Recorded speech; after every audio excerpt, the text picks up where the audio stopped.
मंदिर हैं आदमी के बनाए हुए। आदमी खुद बहुत छोटा है, उसके मंदिर उससे भी ज्यादा छोटे हैं। लेकिन हम सस्ते धर्म के प्रेमी हैं, सुबह उठ के मंदिर हो आते हैं और सोचते हैं कि चलो धर्म हो गया।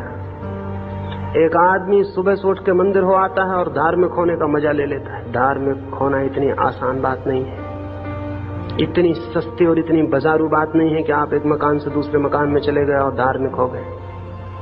और स्मरण रखिए, अगर बात इतनी आसान होती कि एक मकान में जाने से अगर कोई आदमी धार्मिक हो जाता तो हम ऐसे बड़े बड़े मकान बनाते और लोगों को रोज सुबह शाम उनमें से जबरदस्ती निकलवाते थे। लेकिन ये नहीं हो सका, ये हो नहीं सकता। आप अपने घर में बैठे हुए जैसे आदमी हैं, मंदिर में जाके आप दूसरे आदमी नहीं हो सकते, आप वही आदमी होंगे। मंदिर की सीढ़ियों पर चढ़ते वक्त आप जैसे आदमी हैं, मंदिर में पहुंच के दूसरे आदमी कैसे हो जाएंगे? आप वही आदमी होंगे।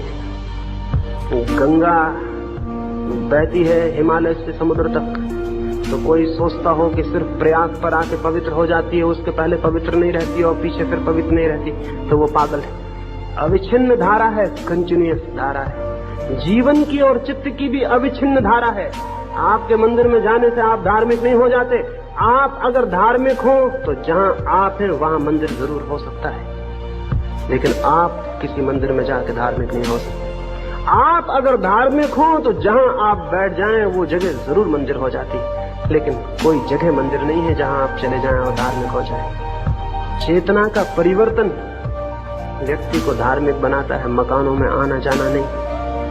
और जिन मूर्तियों के सामने आप हाथ जोड़ के खड़े हैं, बहुत बच्चों जैसा काम कर रहे हैं, वे मूर्तियां आपकी अपनी बनाई हुई हैं और उनको आप भगवान कह रहे हैं। चीनी भगवान की मूर्ति बनाता है तो गाल की हड्डी वैसी बनाता है जैसी चीनी की होती है, और नीग्रो भगवान की मूर्ति बनाता है तो लटके हुए मोटे ओंठ बनाता है, घुंघराले बाल बनाता है जैसा नीग्रो होता है। और हिंदू भगवान की मूर्ति बनाता है तो हिंदू की शक्ल। और दुनिया में जितनी शक्ल के लोग हैं अपनी अपनी शक्ल में भगवान को बनाते हैं। अगर घोड़े और गधे भगवान को बनाएं तो वो आदमी की शक्ल में नहीं बना सकेंगे, नहीं बना सकेंगे, वो घोड़ों की शक्ल में बनाएंगे। अगर बंदर बनाएं तो बंदर की शक्ल में बनाएंगे। जो भी भगवान को बनाएगा वो अपना इमेज अपनी शक्ल में बनाएगा। ये मनुष्य के अहंकार की पूजा हो रही है, ये कोई भगवान नहीं है। हम अपने अहंकार की पूजा कर रहे हैं, अपनी ही मूर्ति बना के खड़े हैं उसके सामने हाथ जोड़े हुए। ये सारी मूर्तियां मनुष्यों की अपनी मूर्तियां हैं और इनकी पूजा को हम कहते हैं कि भगवान की पूजा। भगवान को हम जानते भी नहीं, पूजा क्या करेंगे, प्रेम क्या करेंगे? भगवान का हमें कोई पता भी नहीं, बस वही प्रचार है कि ये भगवान है, इनको भगवान मानो और पूजो, और हम पूज रहे हैं। और जो आदमी बिना सोचे और विचारे और बिना विवेक और जिज्ञासा किए और बिना संदेह किए इनको पूजे चला जाता है, वो आदमी गुलाम है, वो आदमी हद दर्जे की गुलामी में। उस तरह का आदमी कभी भी उस स्थिति को नहीं पा सकता जहां की धर्म के सत्य का उदय हो जाए और धर्म का सूर्य उसके जीवन को प्रकाशित कर दे। उसकी भूमिका भी नहीं है उस आदमी के पास। भूमिका के लिए इस तरह के बच्चों जैसे काम बंद करने पड़ेंगे। छोटे छोटे बच्चे गुड्डे गुड्डियां बना लेते हैं, उनका विवाह रचाते हैं तो हम हंसते हैं, हम कहते हैं ये बच्चे हैं चाइल्डिश। और हम राम का जुलूस निकालें और विवाह रचाएं तो हम समझते हैं हम प्रौढ़, हम समझदार। हम चाइल्डिश नहीं, हम बच्चे जैसे नहीं, और समझते हैं कि ये धर्म का काम हो रहा है। ये बच्चों जैसी बुद्धि धार्मिकता नहीं है। धार्मिकता बड़ी प्रौढ़ता की बात है, बड़ी प्रौढ़ता की बात है। और उस प्रौढ़ता के लिए एक सूत्र स्मरण रखें, जो भी मनुष्य का बनाया हुआ है वो कभी उस तक नहीं ले जा सकेगा जो कि किसी का भी बनाया हुआ नहीं।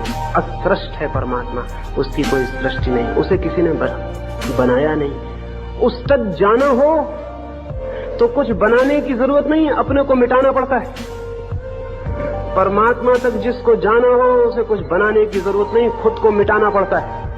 तो धार्मिक आदमी भगवान की मूर्ति नहीं बनाता, अपनी मूर्ति को मिटा देता है। और जिस दिन अपनी मूर्ति मिट जाती है उस दिन भगवान प्रकट हो जाते हैं। लेकिन हम भगवान की मूर्ति बनाते, अपनी मूर्ति नहीं मिटाते।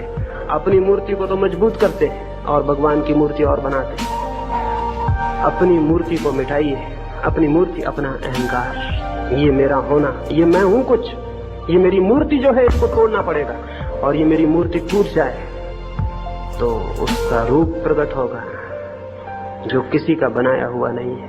लेकिन मनुष्य का अहंकार अद्भुत है, वो अपने को तो मिटाता नहीं, हद मौज में आ जाता है, भगवान तक को गढ़ने लगता है, भगवान तक को बनाता है। हमने कारखाने खोले हुए हैं भगवान को बनाने के जगह जगह,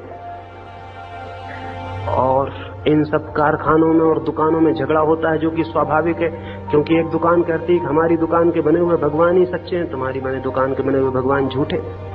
बाजार में हमारी दुकान के भगवान चलने चाहिए, तुम्हारे को न चलने देंगे। तलवारें चलती हैं, लकड़ियां चलती हैं, हत्याएं होती हैं, क्योंकि हमारे कारखाने में जो भगवान डालते हैं वही सच्चा भगवान है, तुम्हारे कारखाने में डला हुआ भगवान झूठा है। मनुष्य भगवान को डालता है, फिर बाजार में बेचता है, दुकानें खोली हुई हैं, और इन दुकानों का कुल परिणाम इतना हुआ है कि मनुष्य निर्मित भगवान के इर्द गिर्द मनुष्यता को हम घुमा रहे हैं, और परमात्मा से आदमी रोज रोज दूर होता चला गया है। ये इसको हम कहते हैं पूजा और प्रार्थना और मंदिर। अगर ये मंदिर ही धर्म होते तो जमीन पर कितने मंदिर हैं, कितनी मस्जिदें हैं, कितने सन्यासी हैं, कितने पुजारी हैं, कितने पादरी हैं, कुछ हिसाब है? इन सब की निरंतर उपदेश चल रहे हैं, निरंतर पूजा हो रही, मंदिरों में घंटियां बज रही हैं, और जमीन रोज रोज अधार्मिक होती जा रही है। कुछ समझ में नहीं पड़ता ये क्या हो रहा है। इतने मंदिर और मस्जिद और जमीन नरक से बदतर, धर्म का कोई पता नहीं। ये क्या मामला है? अगर कोई मुझसे कहे कि मेरे घर में बहुत गुलाब के फूल लगे, बहुत चमेली के फूल आए, बहुत मेरे घर में सुगंध फूलों की भर गई, और वहां जाके हम पाएं कि दुर्गंध है और एक फूल नजर ना आए, तो क्या ख्याल पैदा होगा? ख्याल पैदा होगा कि इस आदमी ने कागज के फूलों को शायद असली फूल समझ लिया है। इसीलिए तो कहता है फूल बहुत है मेरे घर में, लेकिन न सुगंध आती, न फूलों की हवाओं में कोई सुगंध के तार उड़ते, और न फूल जीवंत फूल कहीं दर्शन में आते। तो शायद इसने कुछ नकली फूलों को फूल समझ लिया है। जमीन पर इतने धर्म स्थान है, लेकिन धर्म कहाँ है? अगर धर्म की सुगंध नहीं है तो हमने शायद कागज के फूलों को असली फूल समझ लिया, शायद हमने मकानों को मंदिर समझ लिया, और अपने हाथ की बनाई हुई मूर्तियों को परमात्मा समझ लिया। नहीं तो जीवन कुछ से कुछ होता, कुछ और होता, कुछ और बात होती। तो मैं ये निवेदन करना चाहता हूं, मनुष्य जिस मंदिर को बनाएगा वो मंदिर परमात्मा का नहीं हो सकता। हाँ, अगर मनुष्य अपने को मिटा ले तो उसका हृदय परमात्मा का मंदिर जरूर बन जाता है, लेकिन कोई मिट्टी की दीवार, कोई ईंटें परमात्मा के मंदिर को नहीं बनाती। हृदय जरूर परमात्मा का मंदिर बना सकता है, और वही हृदय परमात्मा का मंदिर बना सकता है जो अपने को मिटा ले।